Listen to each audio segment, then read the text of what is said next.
All right, welcome into the Bobby Carpenter Show. We got my guy, Anthony Schlegel, here. And I know it's not a Tuesday, but Tuesday was Christmas Eve. So we've got our guy, Bill Bender, here with us today, and we're welcoming him in right off of the jump. Mr. Bill Bender. Bill, how was your Christmas holiday? Is everything going good? Yeah, and I hope you guys had a great Christmas holiday as well. My niece Emery cleaned me out on Uno. We always play a little bit of that on the holidays, and it gets very, very competitive within the Bender family. But it was a great day, and as we get into the rest of the week here, you start to refocus and start to look at these semifinal playoff matchups. But it was definitely a nice break. Bill, what is your favorite Christmas dish? So you guys are all getting together. You got the family. Like what's going down? What's that meal look like? What's that family tradition looking like? No, I mean we have all the usuals. We had ham and all the sides. I love sweet potatoes, like a good batch of sweet potatoes. So I was hammering those yesterday, and then you have the usuals across from that. But I ate so much yesterday that it was that you hit that wall by about the second half of the Ravens-Texans game. I was about out of it, but definitely a good time. And we ate twice because we ate at my sister's house and then at our house. So I probably put on 7 pounds over the last 2 days. Oh, right. Goodness. It's a nice little deal. What did you think? This is the second year, I believe, Bill, we've had NFL on Christmas. I think Wednesday's the toughest day of the week to have it, and they somehow managed to give you a couple games on Wednesday. So what I feel like this is going to be a tradition now moving forward. Yeah, and it's easy to throw the Chiefs out there because everybody has an opinion on the Chiefs as they go for a three-peat, whether it's you love the Chiefs and Mahomes and Kelsey, you hate the Chiefs, you think the Chiefs are getting help from the refs, and you're going to watch every play to see that. And they get a friendly whistle here and there, obviously. But it is an interesting story that this team going for 3 straight Super Bowls, I don't want to say they're going under the radar, but we seem to be looking for every excuse to find out the Lions, the Eagles, the Bills, anybody but the Chiefs will win the Super Bowl. And when they're standing right there in front of our faces, and it was pretty cool seeing Andy Reid in the Santa suit. I'm not going to lie. Yeah, Andy Reid, he's a gem. Well, I mean, I want to dive into this Tennessee-Ohio State matchup, first round the shoe. Thoughts? Were you able to attend? Yeah, I saw Bobby in the end zone at the end of the game. I was able to tell us about the atmosphere in this whole Neyland takeover. But then I want your thoughts on probably the most complete game that Ohio State has played this year. Well, so as I wrote for us at Sporting News, if you would have judged the game based on the pregame, you would have thought Ohio State lost. You would have you see all the orange out there. It was stunning because you're so used to seeing scarlet and gray in that stadium. I think part of it was the Ohio State fans that showed up, stayed out of the cold for a little bit longer, which was probably smart because it was a very cold day. And then when they got into the stadium, and whatever percentage you want to say was orange, it turned into, I think that jacked up the Ohio State fans more. Like, we're going to show you, okay, you've got this many people in the stadium. Now we're going to show you. And I think the players fed off that. I mean, that first quarter was art by the Buckeyes, jumping out to a 21-0 lead, getting the ball to Jeremiah Smith, erasing any semblance of a hangover from the Michigan game. That's that home run swing we've talked about on this show. And I think Ohio State and Georgia are the two teams that have a home run swing that can knock an opponent right off their feet real quick, and they did. Did you expect to see that, Bill? No, I thought I picked Ohio State to win the game, but I had them winning by a touchdown. And toward the end of the first half, I thought, okay, maybe Tennessee's settling in. Maybe this will be a little bit closer. Then they did it again in the second half. But the things that they did, throwing the ball down the field to Jeremiah Smith, Will Howard threw the ball down the field more. 4 of 5, 125 yards on passes of 20 yards or more. And right off the first drive, he hits a Mecca. He hits Jeremiah Smith. His second touchdown pass to Jeremiah in the second half might have been the best throw I've seen all season. It was perfectly timed. Jeremiah didn't slow down. And that's the one weapon Ohio State has that nobody else has. And then the defense played very well, very active. Jack Sawyer, who was in the middle of that end of the Michigan thing, had a hell of a game. He was getting after it. What a way for him to go out in the shoe. And it was really a cool atmosphere. Like I said, saw Bobby in the end zone at the end. We were able to chat for a few minutes while I was lining up another podcast appearance with Tim May. But it was awesome. And the cool part to me was, I think you said this on the field, Bobby, and it's really sat with me since. You said, I would have paid $1 million to play in this game. And you guys, you have national championships and gold pants. And I think you played in the Fiesta Bowl a couple times, and you would have played in that environment. You could see the intensity on the field. I think it's a really good thing for college football, and especially good when guys like you are saying things like that about it. What are some of your takeaways? I mean, obviously, Will played very well. Jeremiah Smith played very well. What were the key things that you took away from the loss to Michigan? And you're not going to say a transformation, but just, going back to the basics and the identity of Ohio State's offense in this game that surprised you, and what can lead to their success in making a run against Oregon in the Rose Bowl? Well, I think it's the psychology of it. I keep going back to, as I wrote in my column, the worst thing that possibly could have happened, and you're still alive, and you're still playing football. Like, you lose to Michigan, it was a terrible game, and you get to play again. And I think one of the surreal parts of it for me was as I was walking through the tunnel toward the end of the game, and I saw Brutus clutching roses, and I sat there and I thought, oh yeah, they just clinched a berth in the Rose Bowl, and it's the most offbeat way to get there possible. You lose to Michigan, you turn around. Now we have 2 Big Ten teams in the Rose Bowl in what should be the best matchup of the quarterfinals. And talking to Donovan Jackson after, and you see the roses in front of him, and I'm thinking, oh yeah, they get to do that too. And so I think this new life and this NFL playoff feel to it, and we were talking about the NFL earlier, now that they have this, they're playing free, loose, whatever phrase you want to use. I think the execution was key, and Ryan Day talked about that a lot afterward. Ryan Day talked a little bit about this new world. And Bill, how do you juggle and balance the fact? And it's interesting because this was the worry of college football fans, the diminishing regular season. If you add a 12-team playoff, you can lose, and it doesn't hurt you maybe as bad. However, the emotional sting of that Michigan loss was huge. And now you see this, and this is an Ohio State team that's still moving on, trying to balance the impact of a big loss, a rivalry loss, but then also having the ability to go on and play and still potentially win a national championship.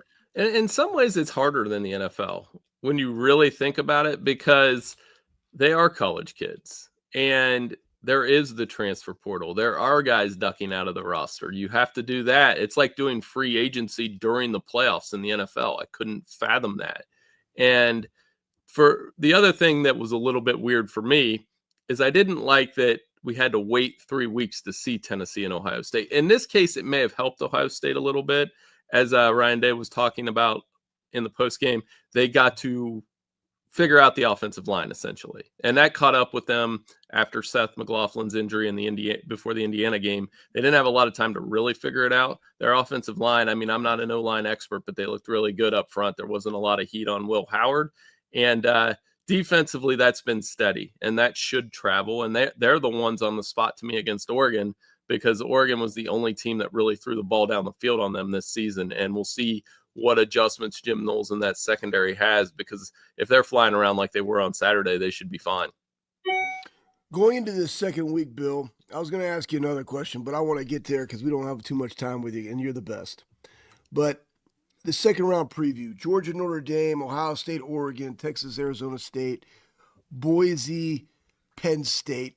What do we learn from those teams now going into the second round?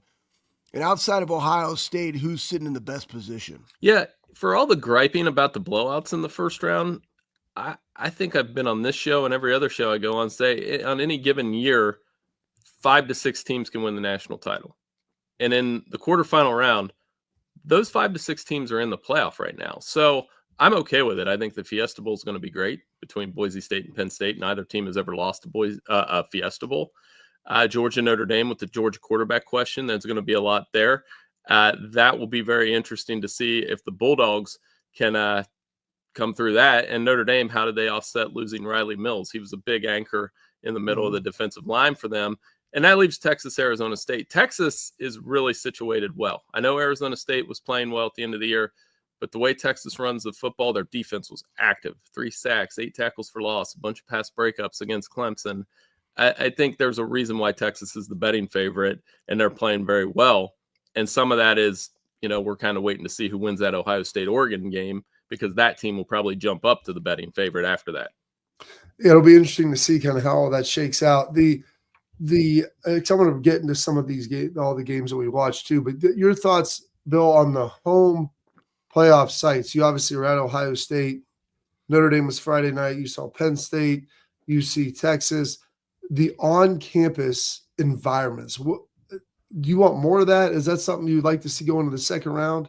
I would like to see it in the first and second round, and just the energy that you felt. I mean, for me, it was like it was covering something new, and you felt that when you went down on the field, and you felt that afterward. You felt that watching it on the TV with Notre Dame, and it made a difference. Obviously, the home team took care of business. Weather wasn't an overwhelming factor, but I'm sure it was a factor. I would like to see it in the second round. And again, easy solution for all the complaining back and forth over the weekend, just seed the teams properly. And we would have had, I think, a little bit more competitive first round, but that's okay, because the reward is a super awesome quarterfinal round. And I know we'll get into that in the next segment.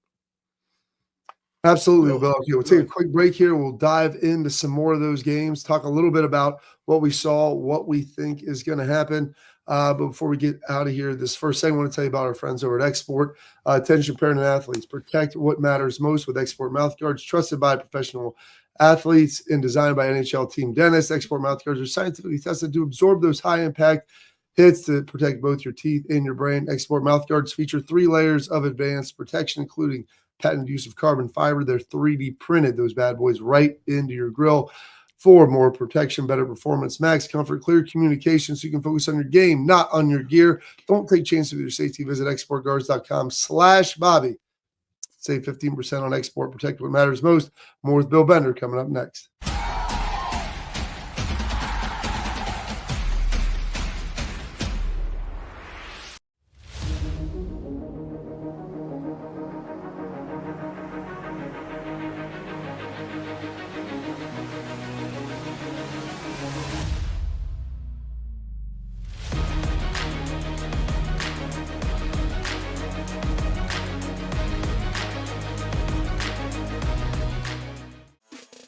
Welcome to Big Play, the fastest growing sports media company in America. I'm gonna keep it straight with you. The reason you should watch our show is because I look good, baby. Come get some! Join our millions of fans for live sports talk shows hosted by the top former athletes and sports personalities in the industry. Ohio, it's my home state. Obviously, I'm a diehard Cleveland sports fan. Watch what you want, where you want, when you want. Welcome to Big Play. Make sure you tune in. I love you, Cleveland.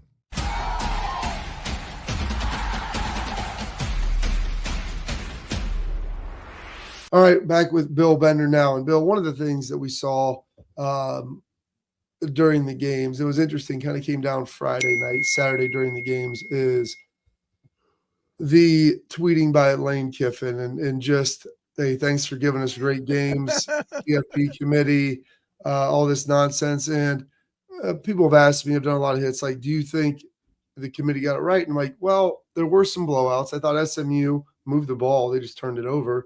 If Indiana scores first, that maybe is maybe the same result, but different path getting there. And it feels like a better game. And Texas Clemson, I thought, was the most competitive of all of them. But I go, as people ask, like, Bill, if you would have said that Bama would have been in there one of those games, or, you look at Ole Miss or Miami, like I can't tell you that there would have been a different result in any of those different matchups. No, I mean, at the end of the day, 9 through 12 is gone. And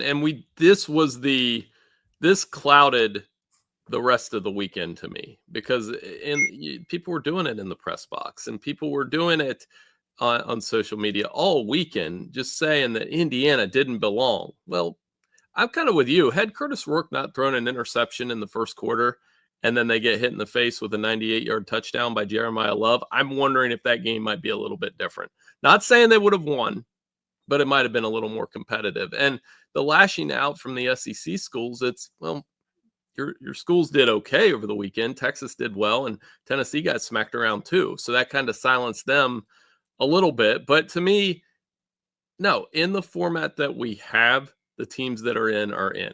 If you wanted to put Alabama in over SMU, that would have been fine. I don't know that that would have changed the fact that Penn State would have won, given how Alabama lost 3 road games this year. But it just showed that we're going to continue to do that. And people that want to say the SEC Big Ten invitational factor, not yet, but wait a week. Wait a week till what if Texas and Georgia win and Ohio State and Penn State win?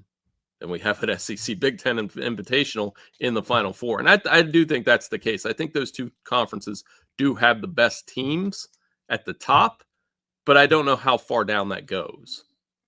Who really won it for you this week? I mean, obviously the showing from Ohio State, I think it just kind of opened up everybody's eyes to the capability of this team when they play up to their capability. I mean, all the way around offense and defense. And I was even going back through my notes. You still had a chance at the end of the second quarter to kick a 56-yard field goal, which absolutely looked terrible. Something that we got to get corrected. Didn't even make it halfway through the end zone. But to move the ball in 20 seconds to get in field goal range, right? And then the 3 and outs and the way they were playing complementary football. But who really won it for you? Like what school, what side of the ball really kind of stood out as they make this run into the CFP? Well, Will Howard was a big winner, and he had a great game, great bounce back game, and throwing the ball. Jeremiah Smith's the winner. You know, he's really the X factor player in these entire playoffs to me, because when he is like that, he's unguardable. You know, 2 touchdowns, 100+ yards, 6 catches, 6 targets. The other teams, I thought Texas and Notre Dame and their ability to run the ball was huge. And then Penn State's defense. You know, a lot of people thought Penn State might lose that game. And they're going to come out and say the same thing this week against Boise. They're saying Penn State might lose that game. Not if their defense plays like that. That rush defense getting after Ashton Genty, that's going to be fun to watch. Abdul Carter was real active. And they had 2 running backs average 6 yards per carry. And that's at every level of football. If you can run the football and run the football at that level, it unlocks everything for everybody else. So I thought those teams, the way that they ran the football, the way that they played defense, Ohio State too. I mentioned Jack Sawyer, the secondary. You know what? I'll give one Tennessee guy a little bit of credit. Nico Iamaleava, I got it right. Super tough kid. I mean, he ran the ball a lot once Dylan Sampson was out with an injury. Thought he took a lot of nasty hits, kept getting up, and played right to the end. So there's better things coming for that freshman quarterback from Tennessee. Oh, I thought Nico was incredibly tough. And talking to some of the guys, I mean, they were laying some hits on him in a big way. And the fact that he was able to continue to keep coming at him, never relenting. I mean, he was very, very impressive with what he was able to bring. And he's going to be a good one coming back again next year as well. How big it could potentially be with Georgia losing their starting quarterback and having an opportunity to make a run. They've got Notre Dame this week, but it seems like it's not getting near the coverage that it probably should, maybe. Right, and it's huge. Carson Beck is an experienced player, 2-year starter, and all of those things, and you wonder if he'll come back after that or if he's gone for the entire playoff. Gunnar Stockton is a less experienced version of Stetson Bennett. He had a really bad mistake in the Texas game, but the rest of that half was functional. I think what you're going to see is high percentage passes that Notre Dame's going to, have a couple chances to get some picks in that game. He will use the tight ends. They'll use Oscar Delp. They'll use Lawson Lucky. And the big development for Georgia is they need that running game to keep going. I never understood all season how they were struggling to run the ball because their interior linemen are all over the All-American list and the NFL list. And when they got Trevor Etienne back from I believe he had a hip injury there for 3 weeks, he got their running game going against Texas a little bit, a very good Texas front. So, that's kind of the losing Carson Beck. Well, Notre Dame lost Riley Mills. So how do they react to losing one of their best interior defenders? I think Georgia's going to try to run the ball a lot and do one of their old school wins. But, man, that's going to be a compelling Sugar Bowl. This is a huge spot for Notre Dame because if they win that game, I like their chances to make the national title game. And I like what Marcus has done there. Everything with their running game, their defense. If Riley Leonard can make a few plays down the field in the passing game, they're going to have a really good shot to win down there. Looking at there's a great thing by the Silver Bulletin, and it was talking about Ohio State, the only program to win 11 games each year and make a New Year's Six Bowl or a CFP each year during that span. What does that say to the consistency of the program, the guys that are in the building, the coaches, just on a national landscape to have that type of consistency? Well, you can't take it for granted. It would be Right. when I look at Ohio State's like list of seasons and you're doing bowl prep and those kind of things, it really is incredible that they're able to do that. I would make the comparison. It's kind of like being Kansas basketball. Kansas, how many times have they been a 1 seed or a 2 seed in the NCAA tournament? Maybe they don't win it every year, but they're going to be there. And they're going to be in the Elite Eight, so to speak. And here's Ohio State right back in the mix. And it's amazing how that first quarter turned every narrative for this season, that we were looking back versus looking forward. And you really start to look at this Oregon matchup critically. And I know we'll do that again next week, but they have a great shot to go out there and win. And what a great game that's going to be. These two teams are going to go in with a ton of confidence. I've said it a couple times where Ohio State can go in that game feeling like, hey, we should have won the last one. We were set up for a field goal. Some things went wrong there in the last minute, but we had a chance to win. And Oregon's probably looking at it like, hey, we left like 7 to 10 points on the board. And Dan Lanning and Ryan Day, if they're both coaching in aggressive mode, it could make for one of the best Rose Bowls of all time. I wouldn't be surprised. You touched on Notre Dame before that. Is Notre Dame in the bottom part of that bracket, Bill? Are they your favorite to come out of there? I'm still conditioned to pick Georgia. I need to see Notre Dame do it and go out and beat Georgia. And I know Notre Dame has a quarterback injury, but I also know Kirby's been sitting there for a couple weeks telling these guys how great Notre Dame is, and he does a great job of getting them ready. They did play the toughest schedule in the country between all those teams that they did play with, playoff teams, Clemson, Alabama, everybody. They've had blips, but again, I think the national championship game will be, and I'm hedging a little bit, but winner of Oregon, Ohio State, winner of Notre Dame, Georgia. And I could see any one of those 4 teams holding up the trophy at the end of the year. That, again, tells you that we're not seeding this thing properly. Those are the 4 teams that probably should be seeded 1, 2, 3, 4, honestly. How would that look? We've talked about reseeding, and you have those 4 buys from the conference champions and et cetera, et cetera. Would you like the reseeding to happen right now in this round to where there was no 1 through 4? Or would you like it, where everybody could be reshuffled? Or do you like it to where those 4 are in place and then 5 through 8 get reseeded? I like it in place at the top. So had we seeded this properly, 1, 2, 3, 4 probably would have been Oregon 1, Georgia 2, it would have been 3, Texas 3, that's fine, and then Penn State or Ohio State 4. Then maybe we have a Penn State-Ohio State rematch, which makes more sense to me than an Ohio State-Oregon rematch. Oregon does have a gripe here. They're not getting much of a reward for going 13-0.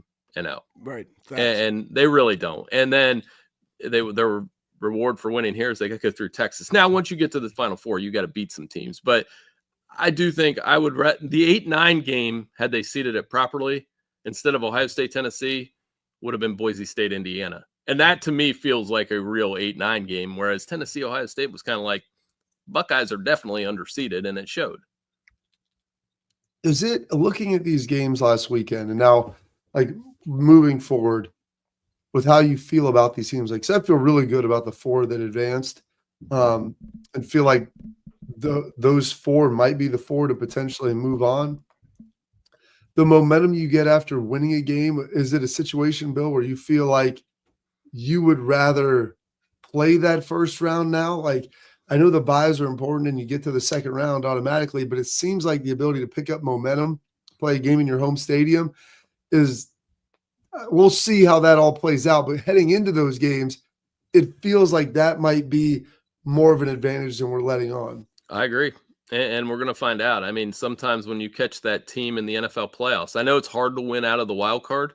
As you guys know, I'm a huge Packers fan. I go back to 2010. That was a really nice run that they started in the wild card round. And I'm interested to see if in the first year, if we get a team that goes from that first round on campus and holds up the trophy at the end of the year, then you're definitely going to see the top 4 seeds want a first round home game or second round home game so they can feel that momentum too.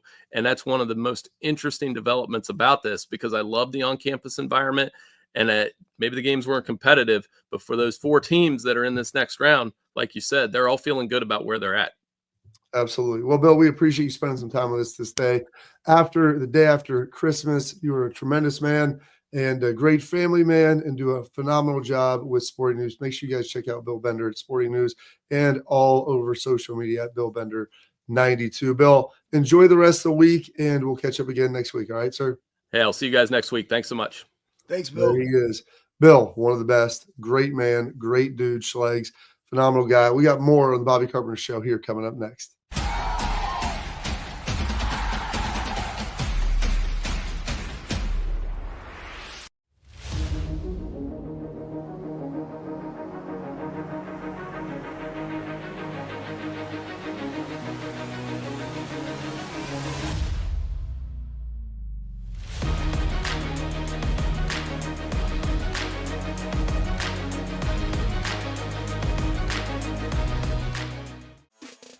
Welcome to Big Play, the fastest growing sports media company in America.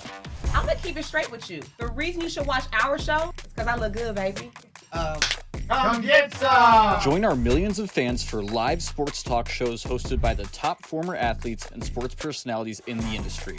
Ohio, it's my home state. Obviously, I'm a diehard Cleveland sports fan. Watch what you want, where you want, when you want. Welcome to Big Play. Make sure you tune in. I love you, Cleveland.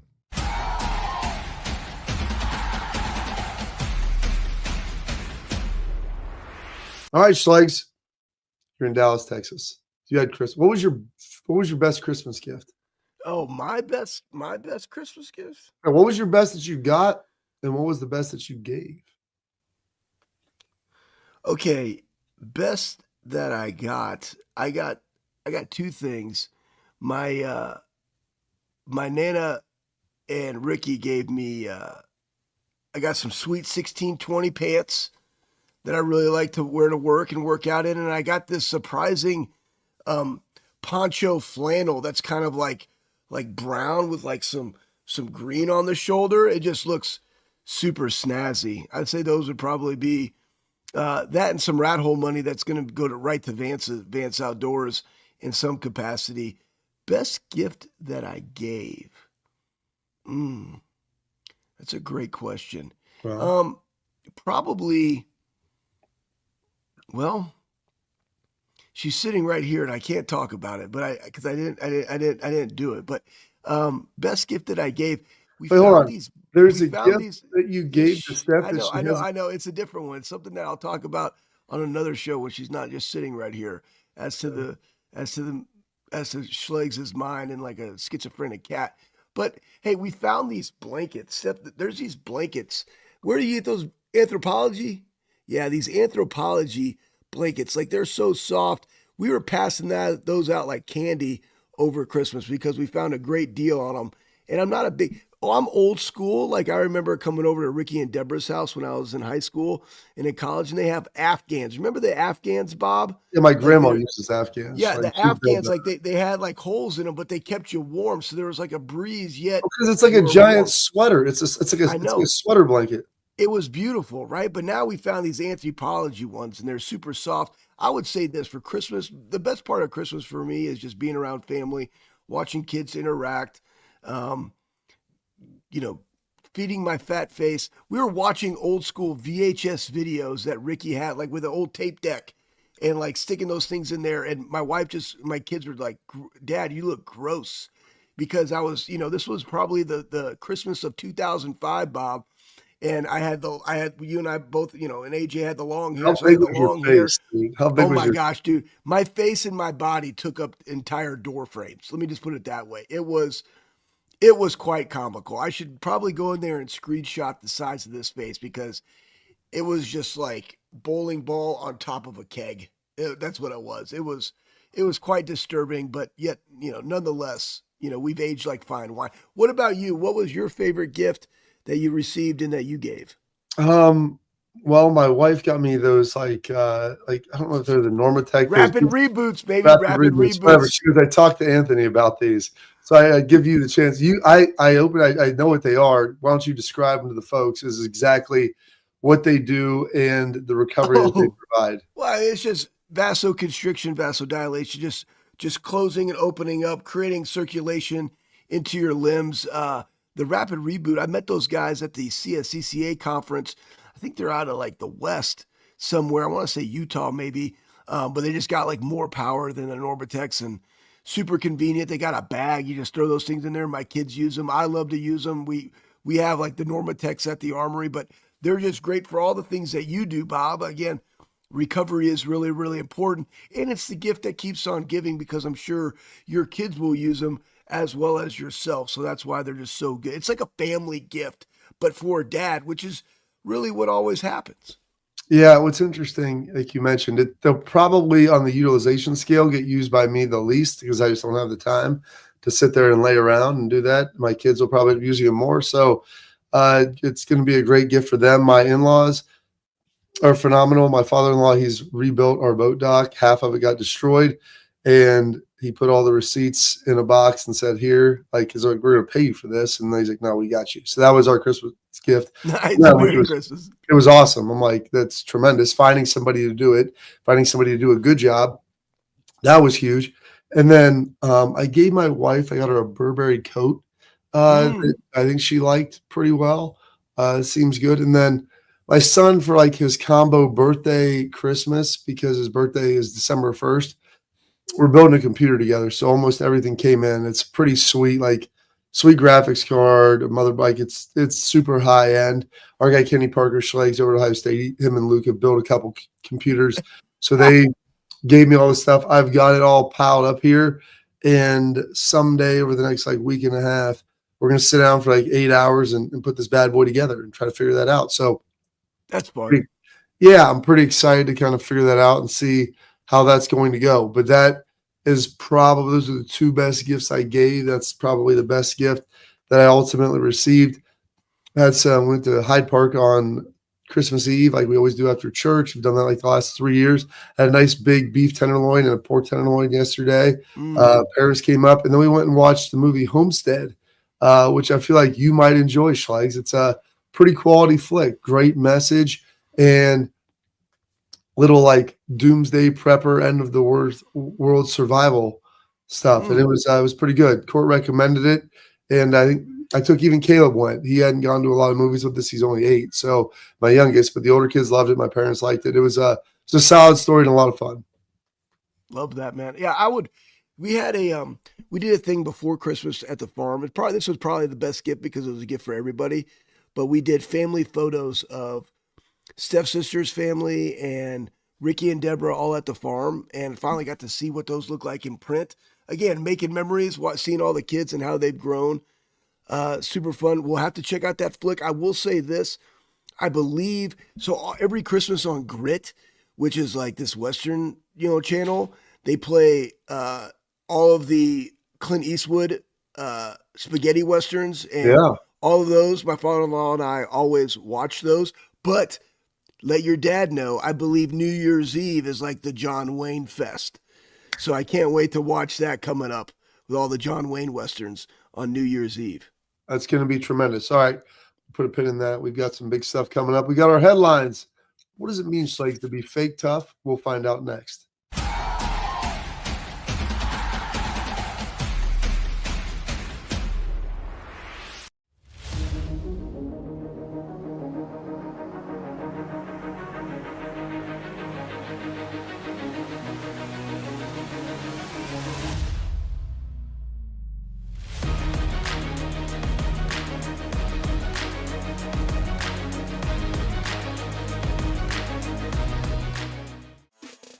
Welcome to Big Play, the fastest growing sports media company in America. I'm gonna keep it straight with you. The reason you should watch our show is because I look good, baby. Come Come get some! Join our millions of fans for live sports talk shows hosted by the top former athletes and sports personalities in the industry. Ohio, it's my home state. Obviously, I'm a diehard Cleveland sports fan. Watch what you want, where you want, when you want. Welcome to Big Play. Make sure you tune in. I love you, Cleveland.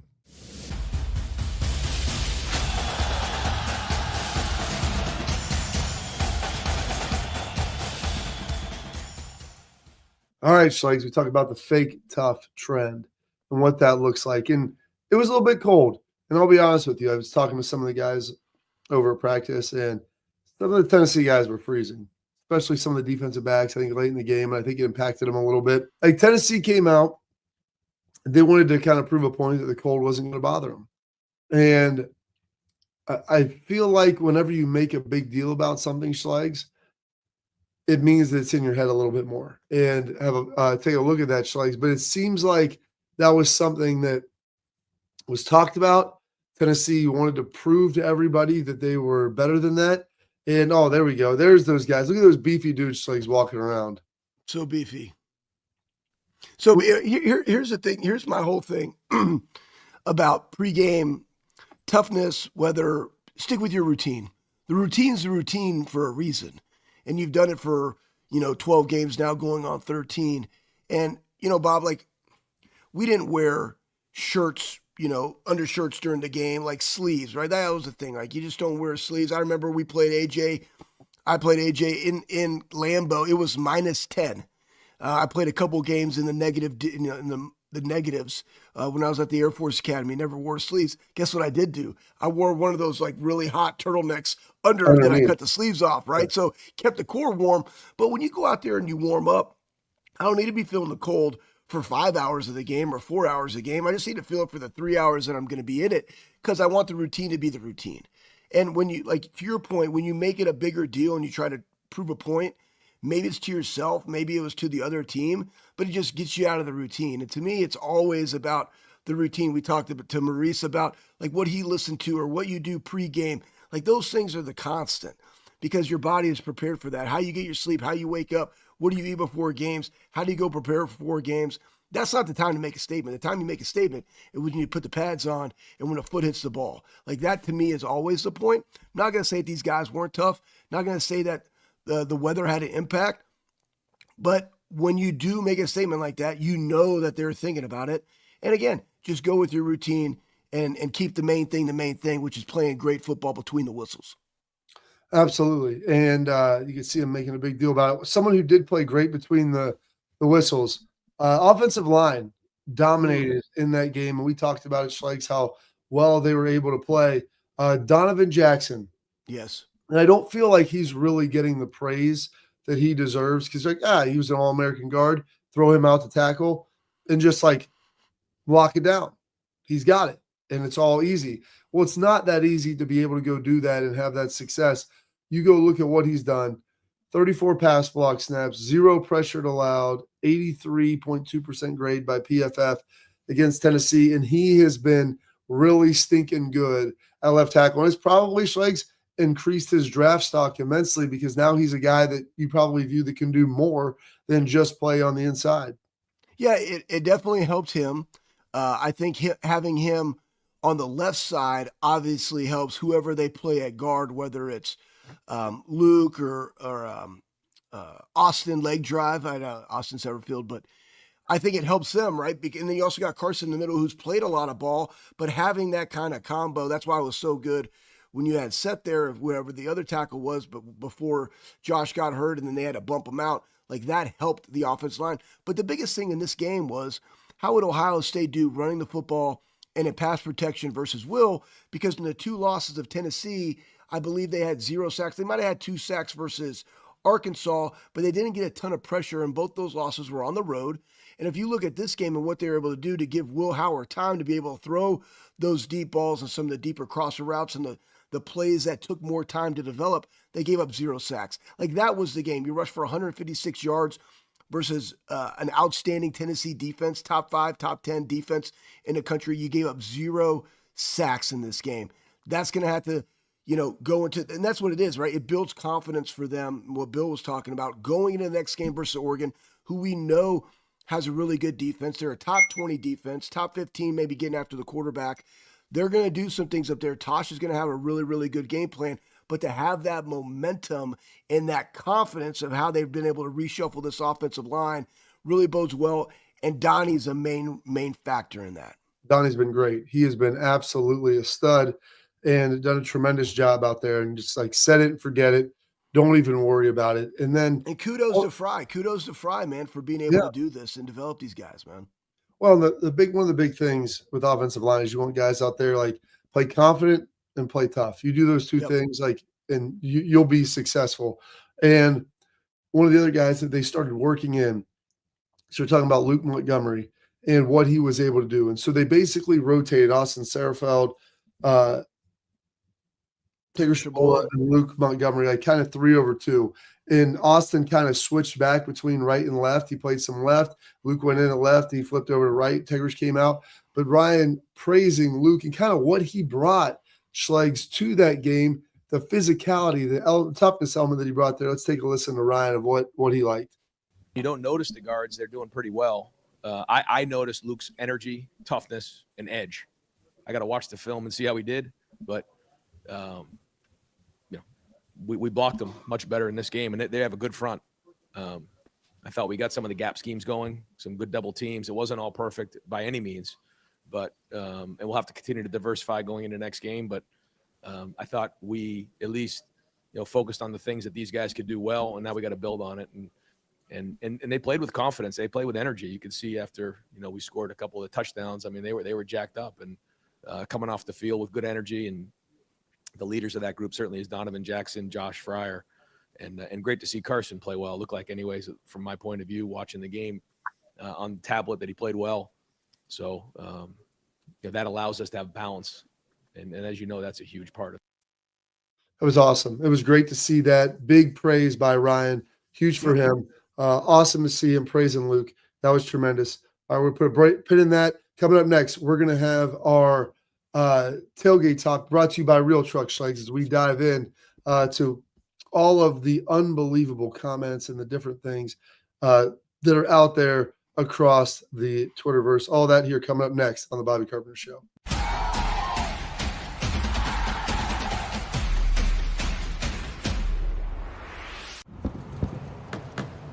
Get the most out of work, life, and all your outdoor adventures with top-selling upgrades for your truck. Guaranteed fit, free shipping, easy install, expert support, and thousands of dealers just a click away. Bring your truck to life. RealTruck. Upgrade today and save between $50 and $400 on select RealTruck products. Visit realtruck.com/specials.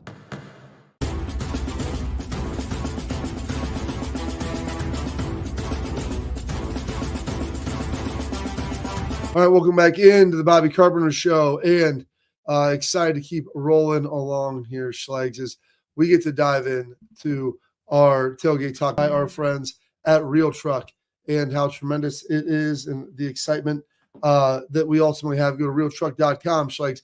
Boom, all you got to do, you spend $100, use promo code Bobby at checkout, and you're going to get yourself a free RealTruck hat. Yep, there it is. Schlegs rocking it, showing it to you right there. So very, very excited to see that and everything coming along. Schlegs, all right, we've got one comment here with everything that was going on with some of the stuff coming from our last segment with Lathan Ransom. It said 11 Warriors film study noted that OSU, who is known as the zone run team, did not run one zone play. Our genius coaches finally figured out, get their heads out of their butts. Just maybe,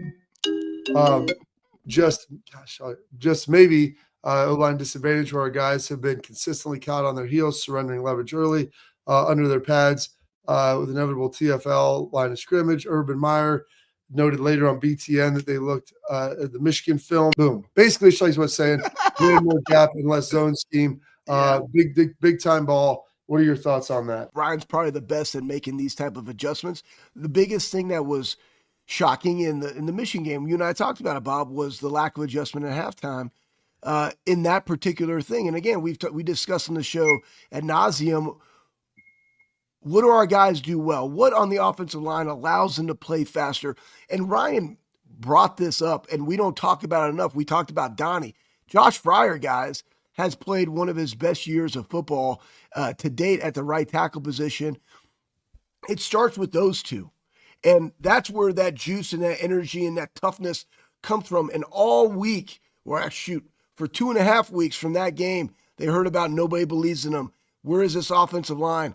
They went back collectively together and saying, no, we're not going to go out that way. We're going to show them what we can do. Part of showing them what they can do is allow them to play fast, hard, and violent. How do you do that? By knowing where to go.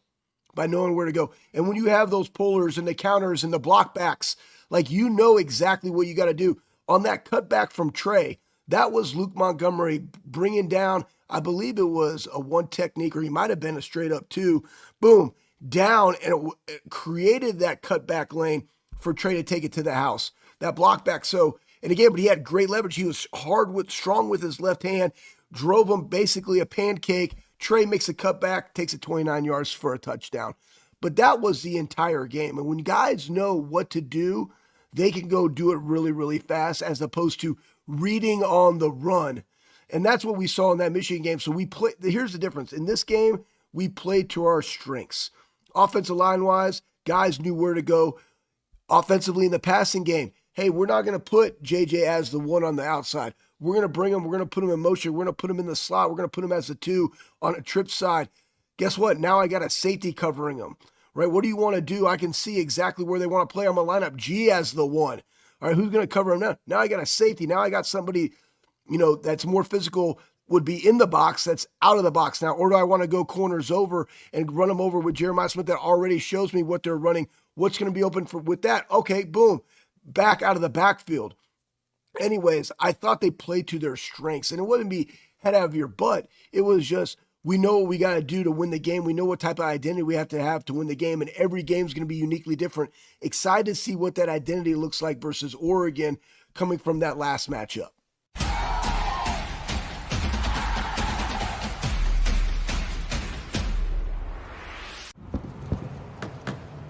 Get the most out of work, life, and all your outdoor adventures with top-selling upgrades for your truck. Guaranteed fit, free shipping, easy install, expert support, and thousands of dealers just a click away. Bring your truck to life. RealTruck. Upgrade today and save between $50 and $400 on select RealTruck products. Visit realtruck.com/specials.